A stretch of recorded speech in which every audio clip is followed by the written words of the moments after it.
들판의 꽃들도 봄을 알리는 참 좋은 날입니다. 어스틴 주님의 교회 매일 말씀 묵상에 오신 여러분을 환영합니다. 안녕하세요, 성도 여러분. 4월 3일 월요일 말씀 묵상 시작하겠습니다. 오늘 함께 나눌 말씀은 마태복음 26장 6절부터 16절까지의 말씀입니다.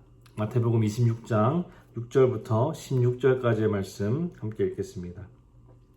예수께서 베다니 나병 환자 시몬의 집에 계실 때에 한 여자가 매우 귀한 향유 한 옥합을 가지고 나와서 식사하시는 예수의 머리에 부으니 제자들이 보고 분개하여 이르되 무슨 의도로 이것을 허비하느냐, 이것을 비싼 값에 팔아 가난한 자들에게 줄 수 있었겠도다 하거늘, 예수께서 하시고 그들에게 이르시되 너희가 어찌하여 이 여자를 괴롭게 하느냐, 그가 내게 좋은 일을 하였느니라. 가난한 자들은 항상 너희와 함께 있거니와 나는 항상 함께 있지 아니하리라. 이 여자가 내 몸에 이 향유를 부은 것은 내 장례를 위하여 함이니라. 내가 진실로 너희에게 이르노니 온 천하에 어디서든지 이 복음이 전파되는 곳에서는 이 여자가 행한 일도 말하여 그를 기억하리라 하시니라. 그때에 12 중에 하나인 가룟 유다라 하는 자가 대제사장들에게 가서 말하되 내가 예수를 너희에게 넘겨주리니 얼마를 주려느냐 하니 그들이 은 30을 달아주거늘 그가 그때부터 예수를 넘겨줄 기회를 찾더라. 요즘 많이 사용하는 단어 중에 가성비라는 단어가 있습니다. 가격 대비 성능 비율의 첫 글자를 따서 가성비라고 합니다. 가격에 비해서 성능이 얼마나 좋은지를 평가한 것인데요. 투자한 비용으로 최대한 어떤 좋은 결과를 이끌어내기 위한 지표라고 볼 수 있습니다. 그래서 식사할 때도 가성비가 좋은 음식점을 검색하고 가성비가 좋은 옷, 가성비가 좋은 휴대폰, 가성비가 좋은 선물, 또 가성비가 좋은 자동차 등을 구입합니다. 가성비라는 단어가 요즘에 아주 흔하게 사용되고 있습니다. 그 말은 많은 사람들이 한정된 어떤 자원으로 최대의 효율을 내고 싶어 한다는 뜻입니다. 비록 가성비라는 단어를 사용하진 않았겠지만 한정된 자원으로 최대의 효율을 내고 싶어 하는 인간의 마음은 오래전부터 있어 왔던 것 같습니다. 오늘 본문에 보니까 예수님의 제자들 역시 이 가성비에 대해서 논하고 있는 것을 발견하게 됩니다. 오늘 함께 읽었던 본문의 내용은 예수님의 제자들이 최후의 만찬을 가지기 하루 전날에 있었던 일입니다. 오늘부터 예수님께서 이 땅에서 마지막 일주일을 어떻게 보내셨는지 그 발자취를 보면서 기도하는 시간을 오늘 매일 밤 고난주간 특별 골방기도 시간에 가질 텐데요. 오늘은 예수님께서 예루살렘에 입성하시고 난 뒤에 성전을 청결하신 사건이 있었던 날입니다. 예수님께서 예루살렘에 입성한 후에 계속 예루살렘에만 머물러 있진 않으셨던 것 같습니다. 오늘 본문 6절에 보니까 예수께서 베다니 나병 환자 시몬의 집에 계실 때에 라고 하는 것을 보니까 예수님께서 예루살렘을 나오셔서 베다니로 가신 것을 알 수 있습니다. 물론 베다니가 예루살렘으로부터 멀지 않은 곳에 있기도 했지만 예수님께서 사랑하시는 나사로와 마르다, 마리아 세 남매가 사는 곳이었기 때문에 십자가에서 죽으시기 전에 마지막으로 그들을 보러 가셨던 것이 아닐까 생각합니다. 요한복음에서는 베다니에서 예수님을 위한 잔치가 열렸고 그곳에는 예수님께서 죽음에서 살리신 그 나사로와 마르다, 마리아 남매가 함께 있었습니다. 어쨌든 오늘 본문에서는 그 동네에 나병 환자인 시몬의 집에 예수님과 제자들이 방문을 했습니다. 사실 율법도 그렇고 그 당시 문화 속에서 나병 환자는 마을 안에서 살 수가 없었습니다. 그렇게 볼 때에 이 시몬이라는 사람은 나병 환자였다가 예수님으로 인해 나았던 사람이거나 아니면 마을 밖에서 나병 환자들이 모여 사는 곳에 같이 함께 살고 있는 시몬을 예수님과 제자들이 방문했을 것입니다. 식사 시간이었는지 모두들 식사를 하고 있었습니다. 예수님도 그들과 함께 식사를 하고 계셨습니다. 그런데 한 여자가 식사하고 계시는 예수님의 머리에 매우 귀한 향유를 한 옥합을 부었습니다. 요한복음에서는 그 여인이 마르다의 동생인 마리아라고 소개하고 있지만 오늘 본문의 내용만 가지고 이야기를 하도록 하겠습니다. 물론 이 여인이 식사하시는 예수님께 이렇게 저벅저벅 걸어가서 예수님의 머리에 갑자기 향유를 이렇게 붓진 않았을 겁니다. 마가복음의 기록에 의하면 이 향유 한 옥합의 가격이 약 300데나리온 정도 되었다고 합니다. 그 당시 노동자 하루 품삯이 1데나리온이었기 때문에 300데나리온이라고 한다면 노동자의 거의 1년치 임금이었습니다. 너무나도 귀한 가치를 지닌 이 향유를 여인은 아주 조심스럽게 예수님께 가져갔을 것이고 예수님도 그 상황을 인지하시고 잠시 식사를 멈추셨을 겁니다. 그리고 이 여인은 그 귀한 향유 한 옥합을 예수님의 머리에 부었습니다. 예수님의 제자들은 일제히 그 향유의 가치를 알아보고 그것을 예수님의 머리에 쏟아부어 낭비해버린 그 여인을 향해서 분개하기 시작했습니다. 왜냐하면 가성비의 관점으로 봤을 때 너무나도 어이없는 짓을 이 여인이 저질렀기 때문입니다. 9절에 보니까 이것을 비싼 값에 팔아 가난한 자들에게 줄 수 있었겠도다 하거늘. 300데나리온이면 얼마나 많은 사람들에게 먹을 것을 줄 수 있었겠습니까? 정말로 예수님의 제자들의 마음이 가난한 자들에게 있었다 한들 이 비싼 향유는 제자들의 소유가 아니라 이 여인의 소유입니다. 가성비를 따져도 이 여인이 따져야 할 것이지 예수님의 제자들이 가성비를 따져서 이래야 했었는데 저래야 했었는데 말할 필요가 없는 것이죠. 그런데 요한복음 12장 6절에 보니까 이렇게 말함은 가난한 자들을 생각함이 아니요 그는 도둑이라 돈괴를 맞고 거기 넣는 것을 훔쳐 가밀어라. 아마 제자들 중에서도 돈괴를 맞고 있었던 가룟 유다가 이 여인의 행동에 가장 분개했던 것으로 보입니다. 그러나 요한복음에 의하면 그가 정말로 가난한 자들을 향한 마음 때문에 그렇게 말한 것이 아니라 그 향유를 돈으로 바꾸어서 돈괴에 넣었다면 자기가 이렇게 훔쳐갈 수도 있었는데 그렇게 하지 못하는 것이 너무 분했던 것이죠. 그러나 이 여인의 마음은 달랐습니다. 만약에 조금이라도 이 여인에게 아까워하는 마음이 있었다면 그 귀한 향유를 한 번에 다 부어드리지 못했을 겁니다.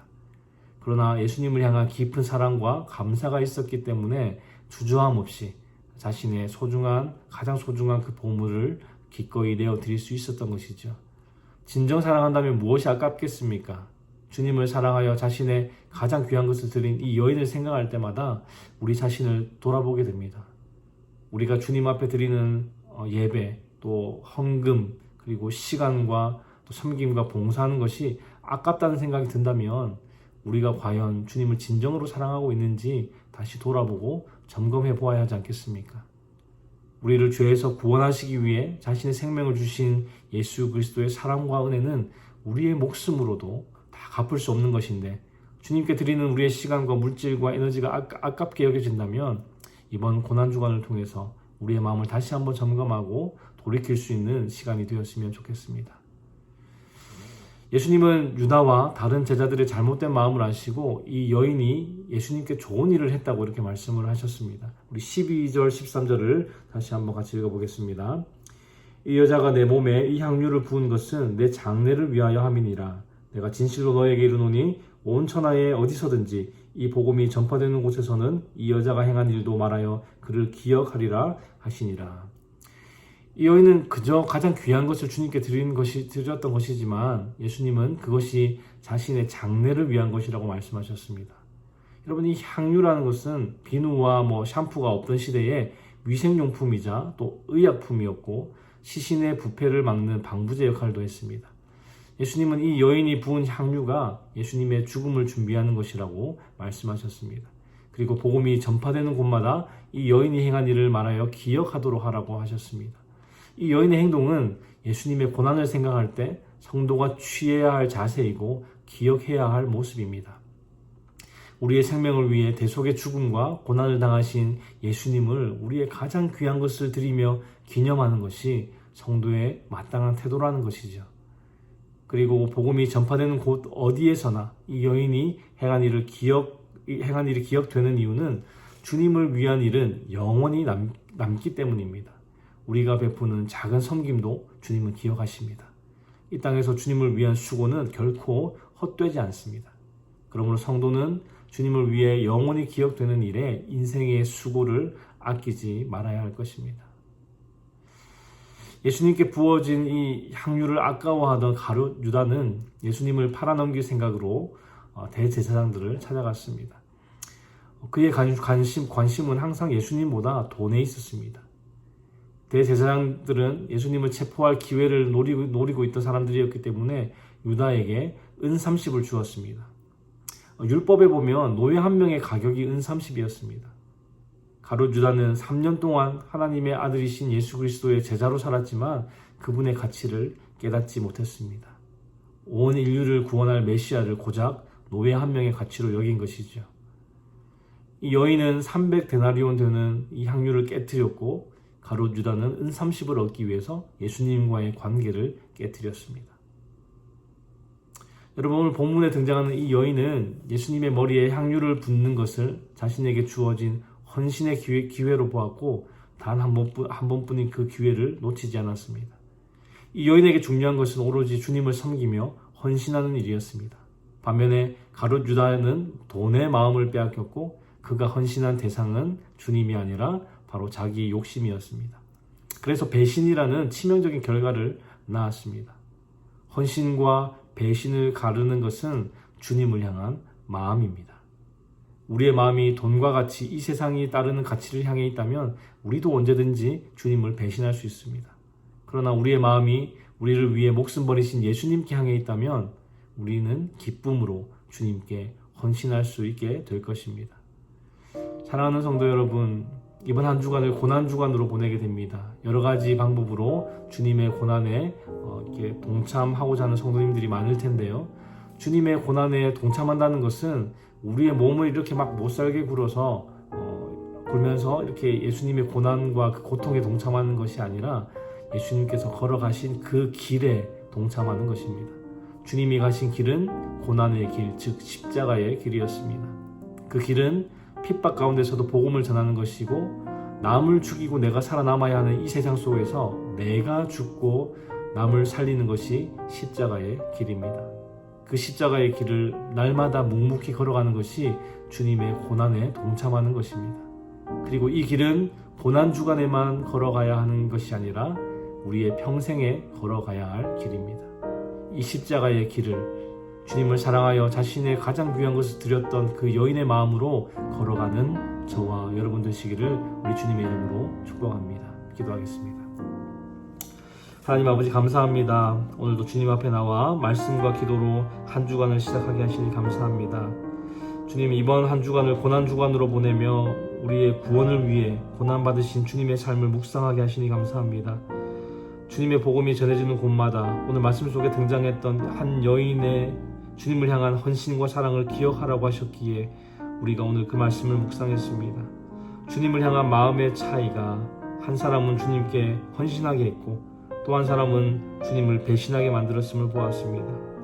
주님, 우리의 마음이 항상 주께로 향하게 하시고 우리의 죄를 사하시고 구원하시기 위해 목숨 버리신 그 주님의 사랑과 은혜를 기억하며 감사와 찬양을 드리는 이번 한 주간 되게 하여 주시옵소서.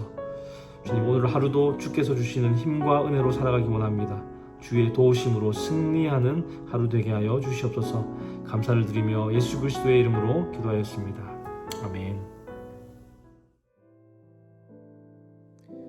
월요일 기도 제목으로 기도하겠습니다. 첫 번째, 하나님께서 허락하신 여러 가지 감사의 제목으로 기도하실 때에 우리의 가정, 교회, 생업, 학업, 건강 등 여러 가지 삶의 기회들을 감사하며 기도하기 원합니다. 두 번째, 한 주간 예수의 흔적이 있는 삶이 되도록 기도하실 때에 우리의 모든 삶의 터전에서 우리의 말과 행위를 통해 예수 그리스도가 드러나도록 기도하기 바랍니다. 세 번째, 코람데오, 즉 하나님 앞에서의 삶을 살 수 있도록 함께 기도하시기 바랍니다. 그리고 선교사님들을 위해 기도하실 때에 태국의 전운주 선교사님, 그리고 아프간의 임도마 선교사님, 브라질의 김창현 선교사님을 위해 기도하겠습니다.